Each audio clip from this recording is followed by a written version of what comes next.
CIET द्वारा प्रस्तुत है कला पर आधारित कक्षा 5 की ध्वनि पाठ्यपुस्तक बांसुरी। पृष्ठ संख्या 23, अध्याय 3, कथाओं का चित्रांकन। पृष्ठ की दाईं ओर ऊपर की तरफ एक QR कोड दिया गया है। जब आप इस QR कोड को स्कैन करेंगे तो अध्याय से संबंधित अतिरिक्त जानकारियां प्राप्त कर सकेंगे। हम प्रतिदिन अनेक व्यक्तियों के संपर्क में आते हैं।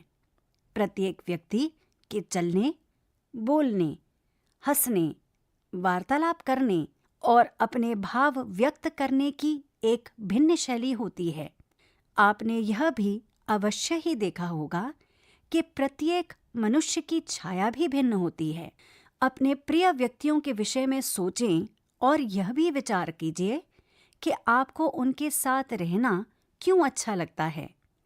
उनकी प्रत्येक छोटी बड़ी बात पर ध्यान दें, जैसे उनका मुख, मुस्कान, केश, वस्त्र, स्वर, हाव भाव तथा उनकी दिनचर्या के कार्य।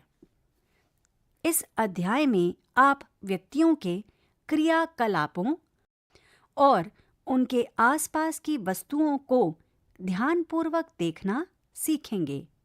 छाया खेल और इमोजी के माध्यम से आप व्यक्तियों और उनके जीवन की कहानियों को चित्रित करने के नए विकल्प खोजेंगे। पृष्ठ की दाईं ओर एक चित्र दिया गया है जिसमें 2 छात्राएं और 3 छात्र सामने एक चित्र को देख रहे हैं। पृष्ठ संख्या 24, गतिविधि 3.1, छाया अनुरेखन। आपने धूप में चलते समय अपनी छाया को अवश्य देखा होगा, किंतु क्या आपने कभी ध्यान दिया है कि रात में सड़क पर लगी लाइट के नीचे चलते समय आपकी छाया कैसे परिवर्तित हो जाती है? जब कोई वस्तु या जीव जंतु किसी प्रकाश स्रोत से सम्मुख आता है, तब सतह पर उसकी छाया बनती है। कभी-कभी छाया उस वस्तु या जीव जंतु से भिन्न दिखाई देती है जिससे वह बनी होती है। छाया से जीव जंतु बनाइए। बिंदु 1, युग्मों में अथवा लघु समूहों में कार्य कीजिए। बिंदु 2, धूप वाले दिन बाहर जाइए। बिंदु 3, अपने हाथ फैलाकर उड़ते पक्षी की तरह झूलिए। बिंदु 4, घुटने पर बैठकर अपने हाथों से हाथी की सूंड बनाइए। बिंदु 5, विचार कीजिए कि आप शरीर से मोर की या रेंगते सांप की आकृति कैसे बना सकते हैं। बिंदु 6, जब आपकी छाया किसी रोचक आकार में बने तो कुछ क्षण स्थिर रहें। बिंदु 7, इस स्थिति में आपके सहपाठी उंगलियों से, लकड़ियों से या कंकड़ों से आपकी छाया का अनुरेखन कर सकते हैं। पृष्ठ की दाईं ओर एक चित्र दिया गया है जिसमें दिन के समय अपनी छाया को कंकड़ों से रेखांकित किया जा रहा है। पृष्ठ संख्या 25, गतिविधि 3.2, छाया चित्रित कीजिए। दिए गए स्थान में आपके द्वारा बनाई गई छायाओं का चित्रण कीजिए। रिक्त स्थान दिया गया है। पृष्ठ संख्या 26, गतिविधि 3.3, छाया में कहानियाँ। इस पृष्ठ पर प्रदर्शित हाथों की छाया बनाने का प्रयास करें। क्या आपने कभी रंग बिरंगी छाया पहचानी है? आप इन्हें छाया पुतली का नाटक में देख सकते हैं। यह एक प्राचीन कला है जो वर्तमान में भी आंध्र प्रदेश, तेलंगाना, उड़ीसा, तमिलनाडु, केरल, कर्नाटक और महाराष्ट्र में प्रचलित है। इन पुतलियों को पारंपरिक रूप से चमड़े से बनाया जाता है, किंतु वर्तमान समय में इन्हें अन्य सामग्रियों से भी बनाया जाने लगा है। प्रस्तुति के समय जब प्रकाश पुतलियों के आर पार जाता है तो रंगीन छायाएं उभरती हैं जो हिलती हैं और कहानियां सुनाती हैं। यदि संभव हो तो छाया पुतलिका की सीधी मंच प्रस्तुति देखें। यदि संभव ना हो तो छाया पुतलिका का वीडियो देखने का प्रयास करें या समझने का प्रयास करें। दिए गए बिंदुओं पर ध्यान दें और चर्चा करें। बिंदु 1, मानव शरीर को छाया पुतलिका के रूप में किस प्रकार प्रस्तुत किया गया है।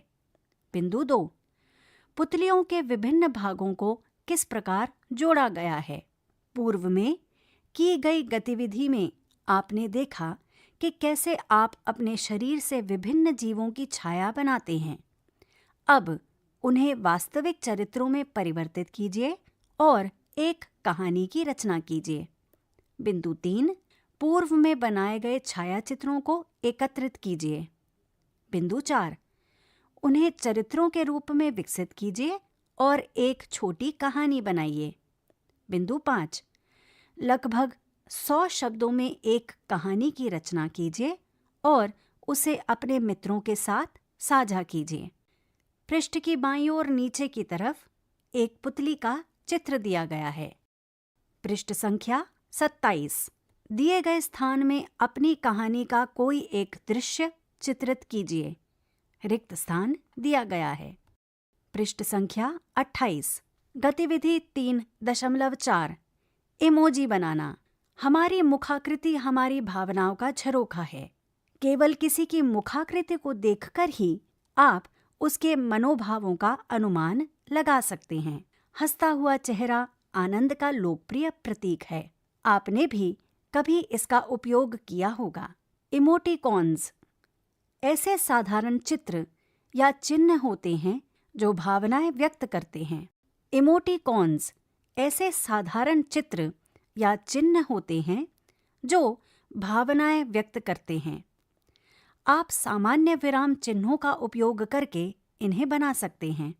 उदाहरण के लिए चिन्ह स्माइली को समझिए। अब अपना सिर बाईं ओर थोड़ा झुकाकर समझिए। यह एक मुस्कुराती हुई मुखाकृति है। इसी प्रकार एक दुखी मुखाकृति का चिन्ह है, आंख मारती हुई मुखाकृति का चिन्ह है, जीभ निकालती हुई मुखाकृति का चिन्ह है। अब नीचे दिए गए गोल घेरे में कुछ अन्य इमोटिकॉन्स बनाइए। 4 वृत्ताकार दिए गए हैं जिनमें इमोटिकॉन्स बनाइए। इमोजी इमोटिकॉन्स की तुलना में अधिक व्यापक होते हैं। प्रायः ऑनलाइन संवाद में इनका प्रयोग किया जाता है। अपने व्यक्तिगत इमोजी बनाइए। बिंदु 1, एक ऐसे भाव का चयन कीजिए जो पहले से उपलब्ध इमोजी में नहीं मिलता। बिंदु 2, यह भावों का मिश्रण भी हो सकता है, जैसे आप रुष्ट हैं किंतु हंसने ही वाले हैं, या आप मुस्कुराते हुए रो भी रहे हैं। बिंदु 3, इसमें कोई विशिष्ट हाव भाव या क्रिया भी सम्मिलित हो सकती है जो आप किसी भावना को व्यक्त करते समय करते हैं। आपके व्यक्तिगत इमोजी आपके व्यक्तिगत और विशिष्ट शैली को दर्शाएंगे। पृष्ठ संख्या 29। दिए गए स्थान में अपने व्यक्तिगत इमोजी बनाइए। रिक्त स्थान दिया गया है। पृष्ठ संख्या 30। गतिविधि 3.5 कथापट्ट का निर्माण। कथापट्ट का उपयोग किसी कहानी के भिन्न भिन्न प्रसंगों को दर्शाने के लिए किया जाता है। यह चित्रकथा अर्थात कॉमिक के समान होता है और नाटक, एनिमेशन, विज्ञापन या फिल्म के छायांकन की योजना बनाने में प्रयुक्त होता है। हम प्रतिदिन कई भावनाओं का अनुभव करते हैं। तुलना कीजिए और बताइए कि आप कैसा अनुभव करते हैं जब आप विद्यालय के लिए प्रातः शीघ्र उठते हैं, मध्याह्न भोजन में अपनी रुचि के व्यंजन देखते हैं, आप परीक्षा के लिए अध्ययन करते हैं, आप मित्रों के साथ खेलते हैं।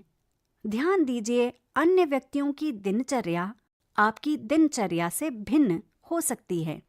आइए एक ऐसा कथापट्ट बनाइए जो किसी अन्य व्यक्ति के दिन के 4 कार्यों को दर्शाए।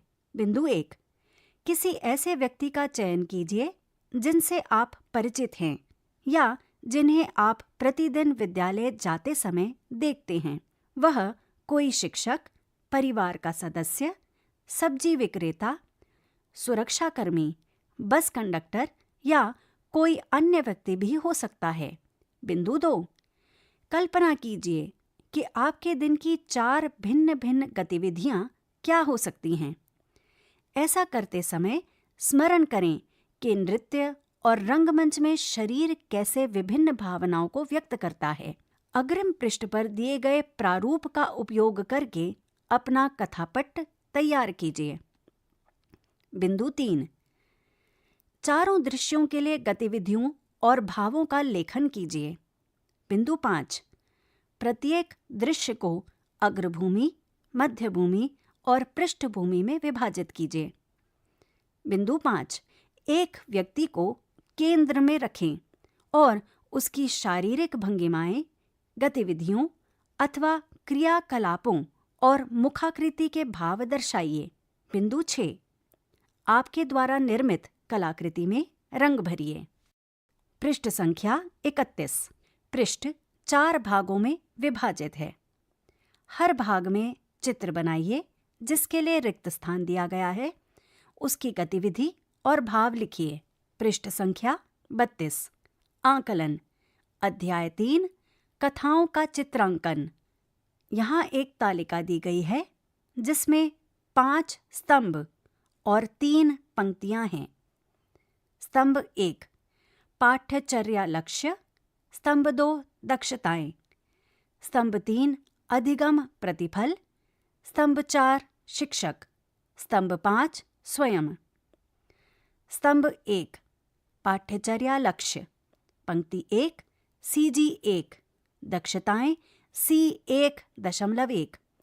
अधिगम प्रतिफल, मुखाकृति के भावों और शारीरिक मुद्राओं के माध्यम से भावनाओं और मनोभावों को दर्शाने वाली कलाकृतियां तैयार करते हैं।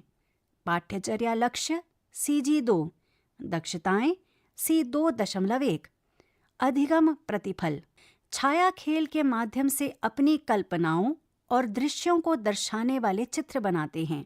पाठ्यचर्या लक्ष्य CG 3, दक्षताएं C3.2। अधिगम प्रतिफल, प्रत्येक दृश्य को क्रमबद्ध रूप से विकसित करते हुए कथापट बनाते हैं। कक्षा में पूर्ण सहभागिता करते हैं। स्तंभ 4, शिक्षक। स्तंभ 5, स्वयं। रिक्त स्थान हैं। शिक्षक अवलोकन, रिक्त स्थान।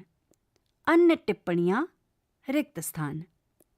अध्याय 3 समाप्त। अभी आप सुन रहे थे NCERT की कक्षा 5 के लिए कला पर आधारित ध्वनि पाठ्यपुस्तक बांसुरी। वाचन स्वर डॉक्टर ऋचा जैन। ध्वन्यांकन मोहम्मद फैजान खान। संपादन एकांत वशिष्ठ। निर्देशन एवं निर्माण विमलेश चौधरी तथा प्रस्तुति CIET NCERT नई दिल्ली, भारत।